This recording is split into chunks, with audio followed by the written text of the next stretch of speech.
Perfeito, Fulvio. Tá? Vamos lá, o primeiro passo, então, para quem comprou. Para quem comprou, ele vai indicar em bens e direitos. Tá. E aí vamos fazer duas formas de compra. À vista, e ele vai declarar exatamente o valor que ele pagou por esse imóvel, no valor à vista, ou ele pode ter comprado financiado, que é muito comum também, um valor alto, ninguém às vezes consegue comprar à vista, poucas pessoas conseguem comprar à vista. Isso não vai vir na declaração pré-preenchida?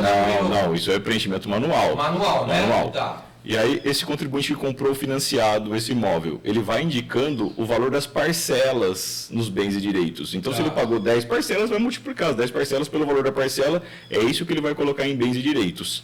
Ano a ano, ele vai atualizando com base nas parcelas pagas. Perfeito. Os contribuintes erram nessa parte, Fulvio, porque eles colocam o valor cheio do imóvel e indicam em dívidas de ônus reais. Financiamento não é dívida. Dívida é empréstimo, é consignado que você pegou no banco. Financiamento de um bem, pode ser um veículo ou um imóvel, você vai indicar nos bens e direitos, vai indicar que aquele veículo ou aquele imóvel é financiado e vai no valor dos bens e direitos somando as parcelas ano a ano. Legal. Agora, a segunda parte que você falou, aquele contribuinte já tem um imóvel, vendeu o imóvel. Se ele vender por um valor abaixo de compra. Não é um mundo ideal, mas pode acontecer. Ele teve uma perda de capital, não tem problema com o imposto. Perder, a Receita Federal não fica preocupada com você, não. Ou seja, se ele vendeu abaixo do valor venal... Abaixo do valor de compra. O valor venal não é usado para imposto de renda. É sempre custo histórico no imposto de renda. Então, quanto que ele pagou versus... Lá atrás.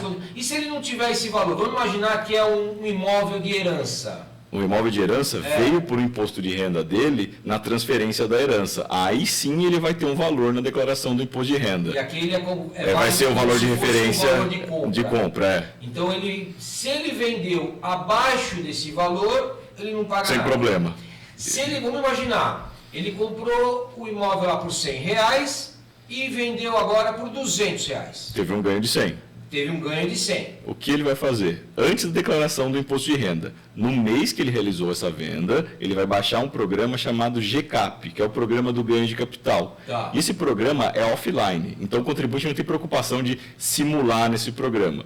Esse programa ele vai indicar da onde veio o imóvel, então a origem do imóvel que ele tem, e a venda, a forma como ele vendeu. Se ele vendeu à vista, se ele vendeu parcelado, quando vai receber as parcelas, tudo isso nesse GCAP. E aí o GCAP já vai apurar o ganho de capital. Certo. E dentro do GCAP mesmo, esse programa de apuração do ganho de capital, o contribuinte já pode se aproveitar de alguns benefícios. E o mais tradicional dos benefícios é esse que você falou, se comprar outro imóvel, não tiver feito nenhuma dessas operações, e comprar outro imóvel no período de 180 dias. 180 dias. Com valor. Mas nos últimos 5 anos, você não pode ter realizado essa estratégia já. É a primeira estratégia que você está realizando nesses últimos 5 anos. Então, se nos últimos 5 anos você não usou um ganho de capital para comprar outro imóvel, você pode comprar e você acaba entrando na isenção. Só que às vezes acontece o seguinte, Fulvio, esse contribuinte, ele comprou, ele vendeu o imóvel e não comprou em 180 dias esperando que ia comprar. Aí ele lembra, poxa, tem que fazer o GCAP então para pagar o ganho de capital. E ele está devendo o ganho de capital com multa e juros. Ai, caramba, você toma cuidado então, com isso. na hora da venda, já é bom ter a certeza se vai pagar o ganho de capital ou se vai comprar outro imóvel, para não ter risco de não comprar outro imóvel e pagar a multa. Murilo, nesse exemplo hipotético que eu dei, né, que ele comprou por 100, vendeu por 200, ele teve um ganho de capital de R$100, qual que é o percentual que ele vai pagar de imposto em cima desses R$100? O percentual padrão é 15% sobre o ganho de capital. Conforme então, vai R$15 vai para o governo. Vai para o governo. Conforme ele vai aumentando o valor do ganho, passando de milhões de reais no ganho, vai chegando até 27% esse ganho de capital.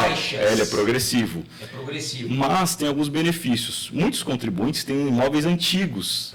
E aí o próprio programa do GCAP vem fazendo alguns descontos em relação à idade do imóvel. Porque tem vários planos de correção, principalmente nas épocas inflacionárias, então esse imóvel ele acaba fazendo os descontos. E nem sempre dá uns 15% exatos sobre o ganho. Sempre tem uma quedinha sobre isso. Mas o GCAP é bem intuitivo, que ele já faz isso automático com o contribuinte. Não tem o contribuinte pegar a planilha, ficar fazendo tabela de desconto, não. Ele só indica compra, venda e o programa já calcula para ele.